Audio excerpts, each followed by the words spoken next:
حضرت سلمان فارسی رضی اللہ تعالیٰ عنہ، فارس سے ان کا تعلق تھا، مجوسی گھرانے میں پیدا ہوئے، پھر نصرانی ہوئے اور نصرانیوں سے پھر آگے چلتے چلتے مسلمان ہو گئے۔ حضرت عیسیٰ علیہ السلام کے تابعی ہیں اور رسول پاک علیہ السلام کے صحابی ہیں۔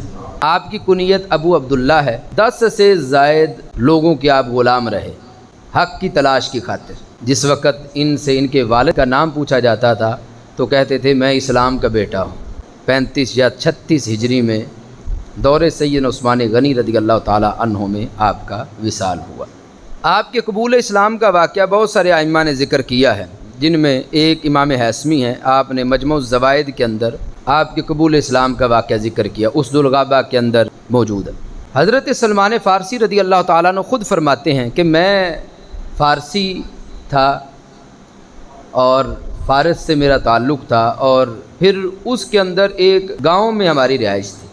میرے ابا جی کسان تھے اور انہوں نے مجھے بڑے لاڈ پیار سے پالا تھا، مجھ سے وہ سب سے بڑھ کے پیار کرتے تھے، اور مجھے گھر میں انہوں نے یوں رکھا ہوا تھا جیسے لڑکی کو رکھا جاتا ہے، کہ ساتھ مکان بھی بناتے تھے۔ تو میرے ابا جی نے ایک دن مجھ سے کہا کہ بیٹا میں یہاں پہ مصروف ہوں تو تم کھیتوں کی طرف چلے جاؤ اور پھر دیکھ بھال کر کے شام سے پہلے واپس آ جانا۔ حضرت سلمان فارسی رضی اللہ تعالیٰ عنہ فرماتے ہیں میں جا رہا تھا، گھر سے نکلا کھیتوں کی طرف، تو راستے میں نے دیکھا کہ نصرانیوں کا ایک کنیسہ ہے، عبادت گاہ۔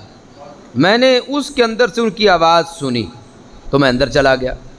کہتے میں نے ان کو دیکھا وہم یصلون، کہ وہ نماز پڑھ رہے تھے، کیونکہ ابھی اسلام تو آیا نہیں تھا، یہ قبل اسلام کی بات ہے، اور وہاں پر وہ لوگ جو حضرت عیسیٰ علیہ السلام کو ماننے والے تھے وہ جمع ہو کے نماز پڑھ رہے تھے۔ کہتے جس وقت میں نے دیکھا تو میں نے کہا ھذا واللہ خیر من الدین الذی نحن علیہ۔ کہتے میں نے کہا خدا کی قسم یہ دین اس دین سے اچھا ہے جس کو ہم مانتے ہیں، یعنی مجوس، آپ مجوسی تھے، اور مجوسی جو تھے وہ آگ کی پرستش کرتے تھے، آگ کی پوجا کرتے تھے۔ کہتے جب میں نے انہیں دیکھا وہ نماز پڑھ رہے ہیں تو میں نے کہا خدا کی قسم ان کا دین ہمارے دین سے اچھا ہے۔ کہتے اب میں فصلیں وغیرہ بھول گیا اور وہیں شام گزار دی، شام تک وہیں ان کے پاس رہا۔ تو جس وقت میں گھر پہنچا تو میرے ابا جی نے مجھ سے کہا کہ بیٹا تم اتنی دیر کہاں رہے، یعنی کھیتوں میں بھی نہیں گئے تھے اور شام تک پھر تم واپس آئے ہو۔ تو سلمان فارسی رضی اللہ تعالیٰ عنہ نے وہ سارا کچھ ہی بیان کر دیا، کہا میں نصرانیوں کے کنیسہ میں گیا ہوں اور میں نے انہیں نماز پڑھتے دیکھا ہے اور ان کا دین ہمارے دین سے اچھا ہے۔ آپ فرماتے میرے ابا جی نے کہا تم غلط کہہ رہے ہو، ان کا دین ہمارے دین سے اچھا نہیں ہے، بلکہ تمہارا دین، تمہارے آباء و اجداد کا دین ان کے دین سے اچھا ہے، یعنی مجوسیت جو ہے وہ نصرانیت سے اچھی ہے۔ تو کہتے میں نے کہا کلا واللہ انا لخیر من دیننا، کہتے ہرگز نہیں، ان کا دین ہمارے دین سے اچھا ہے۔ اور کہتے میں نے انہیں معلومات ان سے لے لی تھی کہ تمہارے دین کی اصل کہاں سے ہے، تو انہوں نے کہا ملک شام سے۔ کہتے میرے ابا جی کو جب یہ شک ہوا کہ میں تو نصرانی ہو جاؤں گا تو انہوں نے مجھے قید کر دیا۔ کہتے میں نے نصرانیوں کو کنیسہ میں پیغام بھیجا کہ اگر تمہارا کوئی قافلہ ملک شام کی طرف جا رہا ہو تو مجھے خبر دینا۔ کہتے ایک قافلہ ان کا تیار تھا، انہوں نے مجھے خبر دی، میں نے بیڑیاں اتار دیں اپنی اور میں ساتھ ان کے چلا گیا اور ملک شام پہنچ گیا۔ کہتے ملک شام میں مجھے انہوں نے ایک اپنے عالم کے سامنے پیش کیا کنیسہ میں، اور وہ بندہ جو تھا وہ بڑا ہی گندا بندہ تھا، یعنی جس کے پاس گئے ہیں اپنے فارس سے نکل کر شام پہنچے اور پہنچے حق کی تلاش میں۔ کہتے میں نے اسے اپنا سارا کچھ ہی بیان کر دیا کہ اس طرح معاملہ ہے اور میں آیا ہوں۔ کہتے وہ بندہ بڑا برا تھا، وہ کیا کرتا تھا لوگوں کو صدقات دینے کی ترغیب دیتا تھا، اور جب لوگ دے دیتے تھے تو آگے غریبوں میں تقسیم نہیں کرتا تھا، اپنے پاس رکھ لیتا تھا، اور اس طرح اس نے سونا اور چاندی کے مٹکے تیار کیے ہوئے تھے۔ کہتے جب وہ فوت ہو گیا تو میں نے نصرانیوں کو بتا دیا یہ تو اتنا برا آدمی ہے، کہتے انہوں نے اسے سولی پہ لٹکا دیا۔ کہتے پھر اس کی جگہ ایسا بندہ وہ لے کر آئے کہ جو بہت ہی نیک بندہ تھا اور بہت زیادہ زاہد تھا، عابد تھا، بہت زیادہ نماز پڑھنے والا تھا۔ کہتے مجھے اسے بڑی محبت ہو گئی۔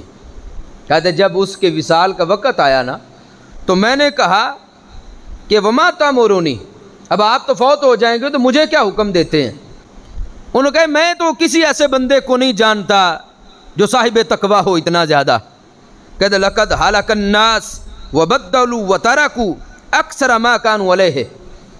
کہتے انہوں نے کہا کہ یہ لوگ تو ہلاکت میں پڑ چکے ہیں، یعنی نصرانی، انہوں نے اپنا دین بدل دیا ہے۔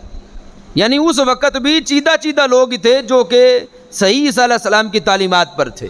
اب یہ خود عیسیٰ علیہ السلام کے ماننے والے تھے، لیکن کہہ رہے تھے کہ اے سلمان فارسی میں ایسے بندے کو نہیں جانتا کیونکہ ان میں اکثریت نے دین بدل دیا ہے، یہ ہلاک ہوئے پڑے ہیں اور انہوں نے سچے دین کی تعلیمات کو ترک کر دیا ہے۔ لیکن یہ ہے، لیکن موصل کے اندر ایک بندہ ہے کہ جو ابھی بھی حق پر قائم ہے، جاؤ تم اس کے پاس چلے جاؤ۔ تو حضرت سلمان فارسی رضی اللہ تعالیٰ عنہ فرماتے ہیں میں ادھر سے موصل پہنچ گیا اور جس وقت میں اس عالم سے ملا تو میں نے اسے بتایا کہ مجھے آپ کے پاس فلاں عالم نے بھیجا ہے۔ کہتے انہوں نے مجھے کہا کہ آپ میرے پاس رہیں، میں ان کے پاس رہا اور وہاں حق کو تلاش کرتا رہا۔ کہتے اتنے میں ان کے وصال کا وقت بھی آ گیا۔ تو حضرت سلمان فارسی رضی اللہ تعالیٰ عنہ فرماتے ہیں کہ میں نے پھر اس سے بھی کہا کہ وما تامرونی، اب مجھے کیا حکم دیتے، میں کدھر جاؤں؟ انہوں نے بھی وہی جواب دیا، لیکن پھر کہا کہ آپ نصیبین میں چلے جائیں، یہ علاقے کا نام ہے، نصیبین میں چلے جائیں، وہاں ایک بندہ ہے جو ابھی بھی متبع شریعت ہے۔ کہتے میں وہاں سے نصیبین پہنچا اور وہاں ان سے ملاقات کی اور سب کچھ بتا دیا۔ انہوں نے کہا کہ چلو تم میرے پاس رہو۔ کہتے میں پھر ان کے پاس رہا اور جس وقت ان کے وصال کا وقت آیا تو میں نے ان سے بھی یہ کہا کہ وما تامرونی، اب میرے لیے کیا حکم ہے؟ کہتے انہوں نے کہا کہ تم اب چلے جاؤ اموریہ کے اندر، وہاں پر ایک عالم دین ہے وہ تمہاری رہنمائی کریں گے۔ کہتے میں وہاں سے چلا تو اموریہ پہنچ گیا، وہاں جا کے ان سے ملاقات کی، ان سے سب کچھ بتایا۔ انہوں نے کہا چلو تم میرے پاس رہو۔ کہتے وہاں پہنچ کر میرے پاس کچھ گائے ریوڑ وغیرہ جانوروں کا بھی ہو گیا۔ اب ایک وقت آیا کہ اجل ان پر بھی آ گئی اور وصال سے پہلے کہتے ہیں میں نے ان سے بھی کہا وما تامرونی، اب میرے لیے کیا حکم ہے؟ تو سلمان فارسی رضی اللہ تعالیٰ عنہ فرماتے اس نے کہا اے میرے بیٹے میں ایسا کوئی بندہ جانتا ہی نہیں جو اس وقت اب کوئی حق پر ہو اور میں تمہیں اس کے بعد بھیج دوں، لیکن میں یہ جانتا ہوں اللہ کے نبی حضرت محمد مصطفیٰ صلی اللہ علیہ وسلم کی بعثت کا وقت ہوا چاہتا ہے۔ کہتے انہوں نے کہا کہ میرے بیٹے میں یہ ضرور جانتا ہوں اللہ کے نبی حضرت محمد مصطفیٰ صلی اللہ علیہ وسلم ان کی بعثت کا زمانہ قریب ہے اور وہ دین ابراہیم پر ہوں گے۔ یخرج بارض العرب، وہ عرب سے ان کا ظہور ہوگا، مہاجرن الی الارض، اور وہ پھر ہجرت کریں گے اس زمین کی طرف جس کے اطراف میں پتھریلی زمین ہے اور درمیان میں کھجوروں کے درخت ہیں۔ وہ صدقہ نہیں کھائیں گے، دوسرا ہدیہ قبول کر لیں گے، اور تیسری ان کی نشانی یہ ان کے دونوں کندھوں کے درمیان ختم نبوت کی مہر ہوگی۔ کہتے میں یہ ساری چیزیں محفوظ کر لیں، وہ فوت ہو گئے، میں اب قافلے کی تلاش میں تھا جو مجھے مدینہ پہنچا دے۔ تو میں نے لوگوں سے، تاجروں سے کہا کہ اگر تمہارا کوئی قافلہ جائے تو مجھے بھی لے جانا، اور میرے پاس جتنا مال مویشی ہے اس کے بدلے میں تمہیں وہ دے دوں گا۔ کہتے میں تاجروں کے ساتھ چل پڑا، لیکن وہ ظالم ایسے تھے کہ انہوں نے آپ کو آگے فروخت کر دیا، اس سے پھر آگے پھر مزید آپ فروخت ہوئے اور چلتے چلتے پھر مدینہ پہنچ گئے۔ کہتے جب میں شہر مدینہ پہنچ گیا تو میں پہچان گیا یہ وہی شہر ہے جہاں پر اللہ کے آخری رسول صلی اللہ علیہ وسلم کی بعثت ہوگی، اور آپ ہجرت کر کے اس شہر میں تشریف لائیں گے۔ کہتے ہیں کہ ایک دن میں کھجوروں کے درخت پہ چڑھا ہوا تھا اور یہ میرا یہودی مالک اس کا چچا زاد آیا اور اس نے آ کے بتایا کہ انصار ایک مرد حق کے گرد جمع ہیں اور کہتے ہیں کہ وہ اللہ کے نبی علیہ السلام ہیں اور وہ مکہ سے تشریف لائے ہیں. کہتے میں نے جب یہ بات سنی تو مجھ پہ کپ کپی طاری ہو گئی اور اتنا تھا کہ شاید میں درخت سے نیچے گر جاؤں گا. کہتے میں جلدی سے نیچے اترا اور میں نے بڑی خوشی سے اس سے کہا آپ کیا کہتے ہیں, آپ کیا کہتے ہیں؟ کہ جو میرا مالک تھا اس نے مجھے گھونسا مارا اور کہا چل تو اپنا کام کر.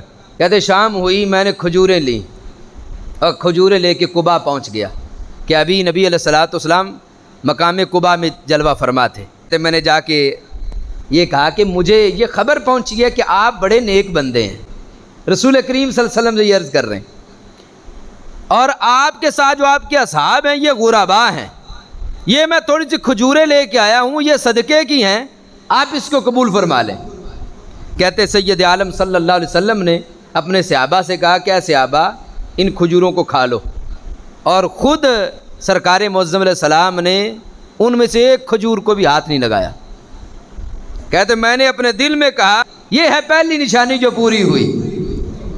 کہتے اگلے دن میں پھر کھجوریں لے کر آ گیا اور میں نے عرض کیا کہ آپ صدقے کی کھجوریں نہیں کھاتے, یہ صدقے کی نہیں ہے, یہ تحفہ ہے, یہ ہدیہ ہے, اس کو قبول فرما لیں.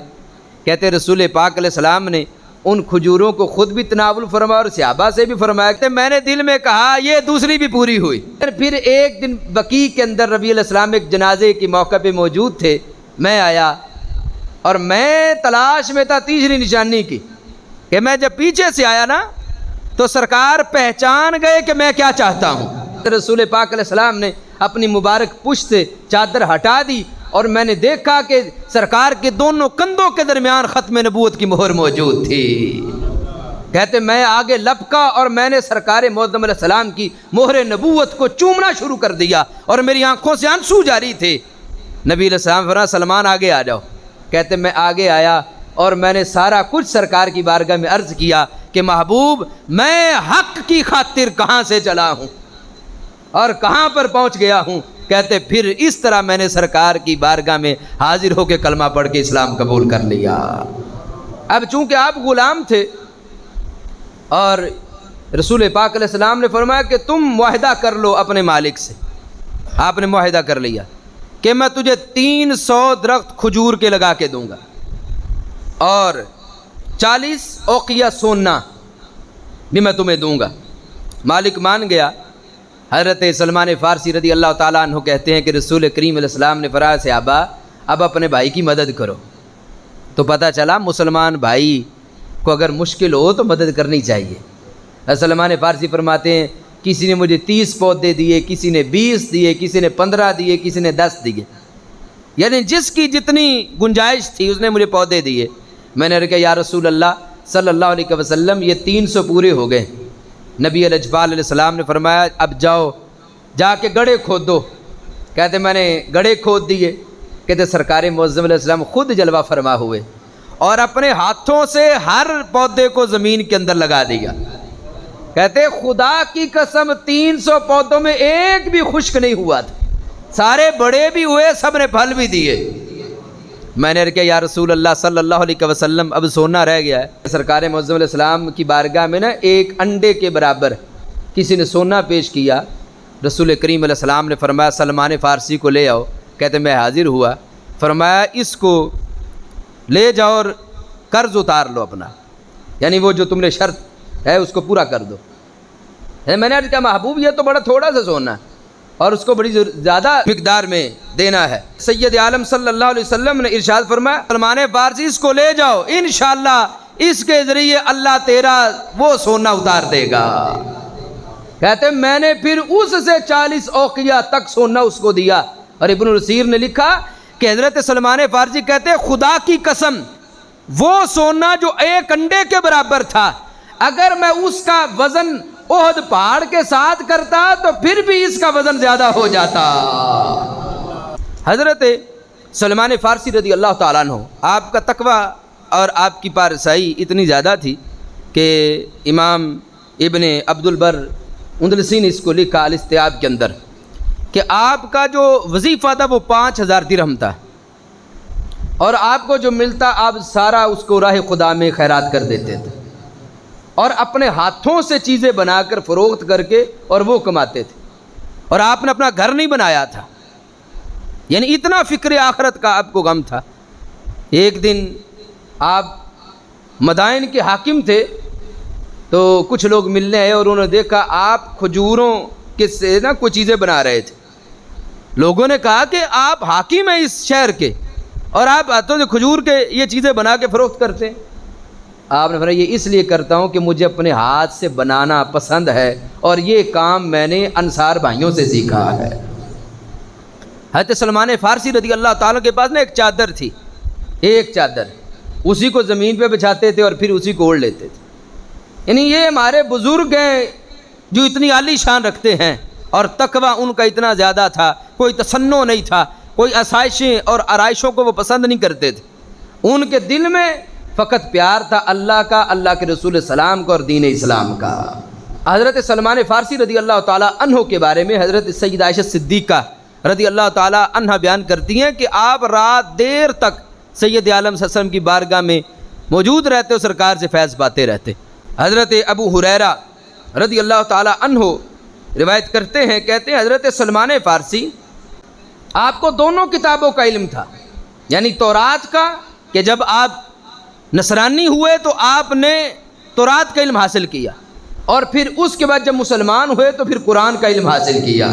اور تاجدار حل عطا مشکل کشا علی اور مرتضیٰ شیر خدا رضی اللہ تعالیٰ عنہ سے کسی نے سوال کیا کہ آپ ہمیں حضرت سلمان فارسی رضی اللہ تعالیٰ عنہ کے بارے بتائیں، تو مولا علی رضی اللہ تعالیٰ عنہ فرماتے ہیں سلمان فارسی وہ انسان ہیں جن کے پاس اول کا علم بھی ہے، آخر کا علم بھی موجود ہے، اور سلمان فارسی کے علم کا وہ سمندر ہے جس کا کوئی کنارہ نہیں، اور سلمان فارسی ہم اہل بیت میں سے ہیں۔ جس وقت قریش مکہ نے حملہ کیا مدینہ منورہ پر تو اس وقت حضرت سلمان فارسی رضی اللہ تعالیٰ عنہ سید عالم نور مجسم شفیع معظم صلی اللہ علیہ وسلم کی بارگاہ میں حاضر ہوئے اور کہ یا رسول اللہ صلی اللہ علیہ وسلم میں ایک بات عرض کرنا چاہتا ہوں کہ وہ لشکر بہت بڑا تھا، بڑی تیاری کے ساتھ آ رہے تھے۔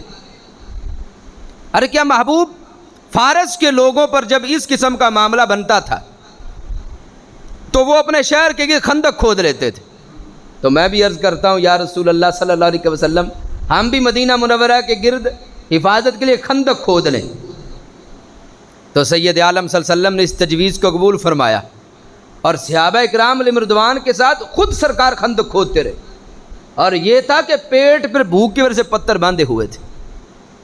اللہ اکبر۔ اور ایک سخت چٹان آئی کہ صحابہ نے کیا محبوب علیہ السلام یہ ٹوٹتی نہیں، تو کریم آقا علیہ السلام نے ایک کدال ماری، جب ایک پہلی ضرب لگائی نا اس پر، اس سے نور نکلا۔ نبی علیہ السلام نے فرمایا میرے غلاموں اللہ نے ہمیں روم عطا فرما دیا ہے، یہ سپر پاور تھی اس وقت کی۔ پھر دوسری ضرب لگائی، فرمایا رب نے ہمیں ایران بھی عطا کر دیا ہے۔ اب صحابہ اس پر بڑا خوش ہوئے، اور ادھر جو منافقین تھے وہ کہنے لگے ابھی تو اپنی حفاظت کے لیے خندق کھودنی پڑ رہی ہے اور یہ روم اور ایران کی فتح کی خوشخبریاں سنا رہے۔ پتہ چلا علم رسول صلی اللہ علیہ وسلم کو سن کر جس کا دل خوش ہو وہ صاحب ایمان ہوتا ہے، اور علم رسول صلی اللہ علیہ وسلم کی خبر سن کے جس کا چہرہ مرجھا جائے وہ پکا منافق ہوتا ہے۔ اب یہ غیب کی خبر تھی، اور روم بھی سپر پاور اور ایران بھی سپر پاور۔ وہی ہوا جو میرے آقا علیہ السلام نے فرمایا تھا کہ دور سیدنا عثمان غنی رضی اللہ تعالی عنہ کے اندر روم اور ایران دونوں پر نبی الاجبال علیہ الصلوۃ والسلام کے دین کی عظمت کا جھنڈا لہرا چکا تھا۔ صحابہ کرام علیہ رضوان کہتے ہیں کہ حضرت سلمان فارسی رضی اللہ تعالیٰ نے بڑے مضبوط آدمی تھے، بھرپور طریقے سے خندق کھودنے میں کردار ادا کر رہے تھے۔ جب ان کے کام کے انداز کو دیکھ کر مہاجر کہنے لگے سلمان ہم سے ہیں، جب مہاجرین نے یہ کہا تو انصار بولے سلمان ہم سے ہیں۔ جب دونوں انصار اور مہاجرین یہ جملہ بولا تو سید عالم صلی اللہ علیہ وسلم نے خود فرمایا سلمان ہم اہل بیت میں سے ہیں۔ سید عالم صلی اللہ علیہ وسلم سے جو احادیث آپ نے روایت کی ان میں ایک حدیث جو بخاری شریف میں ہے کہ دن بھی جمعۃ المبارک کا ہے، اور اس حدیث پاک میں ذکر بھی جمعۃ المبارک کے آداب کا ہے۔ اب میں نے اور آپ نے ہم سب نے ان کو یاد کر کے نشانیاں پھر ہر جمعے پہ پوری کرنی ہے انشاءاللہ۔ حضرت سلمان فارسی رضی اللہ تعالیٰ عنہ کہتے ہیں کہ سید عالم نور مجسم شفیع معظم صلی اللہ علیہ وسلم نے فرمایا من اغتسل یوم الجمعہ، یہ پہلی بات کریم آقا علیہ السلام فرماتے جس بندے نے جمعے والے دن غسل کیا اور اپنی استطاعت کے مطابق پاکیزگی حاصل کی، اس نے پھر تیل لگایا اور جس نے خوشبو لگائی، پھر وہ چلا اور مسجد میں جب آ کے بیٹھا تو اس نے دو آدمیوں کے درمیان جدائی نہیں ڈالی، یعنی دو آدمی اکٹھے بالکل بیٹھے ہوئے تھے اور وہ درمیان میں آ کے بیٹھ گیا کہ دونوں کو اپنی جگہ سے ہلنا پڑا۔ جگہ ہو تو بیٹھ سکتا ہے، لیکن جگہ نہیں تھی اور اس نے درمیان میں آ کے بیٹھ گیا، یہ نہیں کیا اس نے اتنی نماز پڑھی جتنی لکھی ہوئی تھی اس کے لیے۔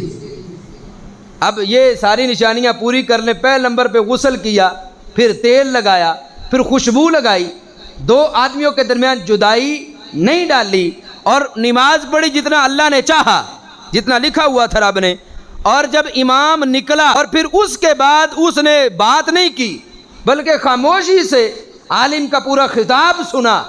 میرے آقا علیہ السلام فرماتے غفر لہ ما بینہ و بین الجمعۃ الاخری، پچھلے جمعے اور اس جمعے کے درمیان اس نے جو گناہ کیے ہوئیں گے اللہ سارے بخش دے گا۔ اب یہ ساری ہر جمعے پہ ہم نے پوری کرنی انشاءاللہ۔ یہ دیکھیں نا، یہ تو ہمارے عمل کی بات ہے۔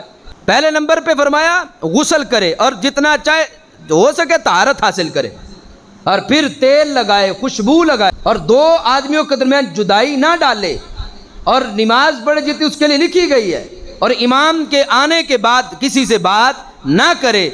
جو ہر جمعے پہ یہ کام کرے گا، پچھلے اور اس جمعے کے درمیان اس نے جو کچھ برا کام کو کیا ہوگا یا گناہ کیا ہوگا، اللہ کی ذات ساروں کی بخشش فرما دے گی۔